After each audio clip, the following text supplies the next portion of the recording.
Alright guys, today's just going to be a little quickie here. You see I didn't even bother putting down my mats. So I just gave a homework assignment in the Facebook group as well as the Telegram group, and I figured I should share it here as well. Now what the homework assignment is that I want you guys to be working from the mount position, okay? And so you can be working from low mount, right? You can push up, come up into mid-range mount, you can go to high mount, you can go to an S mount, whatever you guys want to work with. Now, from this position, my example for this homework is that, let's say my starting technique that I'm going to be going for is going to be an Americana, right? So if my person on the bottom, they're going to be protecting their arms by having it tucked in like this, right? And I'm going to look for whichever hand is on top, right? And I'm going to put both of my hands onto that arm, right? And then I'm going to start forcing it down to the ground, getting here, and getting that Americana position and trying to finish, right?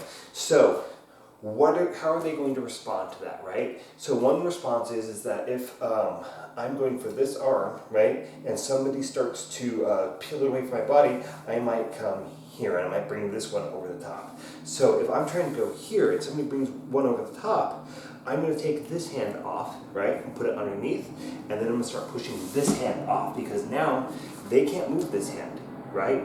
If they try to take the one hand off the top of the one that I'm already trying to peel off, well, I'm just going to peel it off and go onto this side. So now I can go this way and peel that one off and get the Americana there. The other thing that might happen is they might also, if I'm trying to push them down, they might turn into it, right? So that's going to take me into my S mount position, right?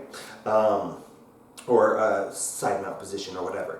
But when they turn over, guys, one of the things that they're going to do is they might cover that arm. And so if they start to turn over and they're covering that arm, they might, because they're trying to prevent me from getting it over onto the mat, they might start to separate their elbow from the ground. So I might put my arm under, swing, come down, and hit the arm bar on that side.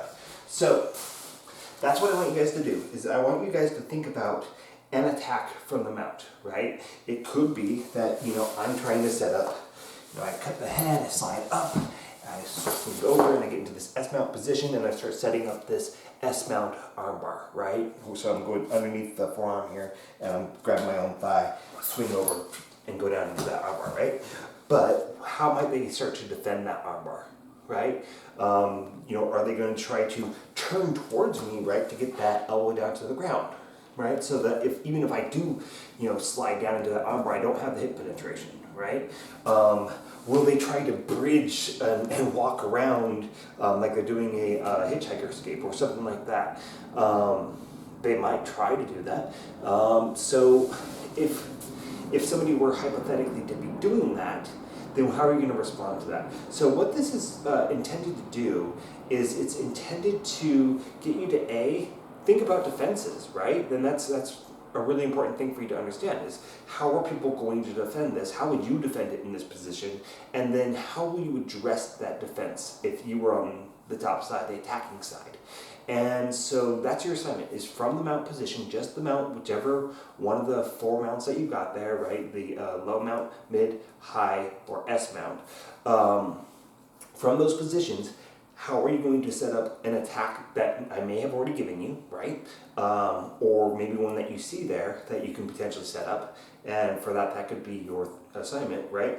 And then think about a defense for whatever you're trying to do. And, let's say that, I was talking about an attack here, right? I'm in this low range mount, and I want to go to knee right, right? Because you may be like, oh, I don't want to work for a mount. I want to go to knee right? So I'm putting my foot back on so that I can slide back into that knee right position. How might somebody respond to that transition? So it doesn't necessarily have to be a submission, but it does have to be something to get those juices working, right? How is somebody going to respond to this action, and what do I need to do to make that action either work or follow up on it? Okay? So what I want you guys to do is, if you are shy, go ahead and write about it, right? And that can be tricky, right? You can get your cell phone or camera out or whatever you have and then film it and you can share it to the group. Or if you want to share it onto the YouTube channel, you can.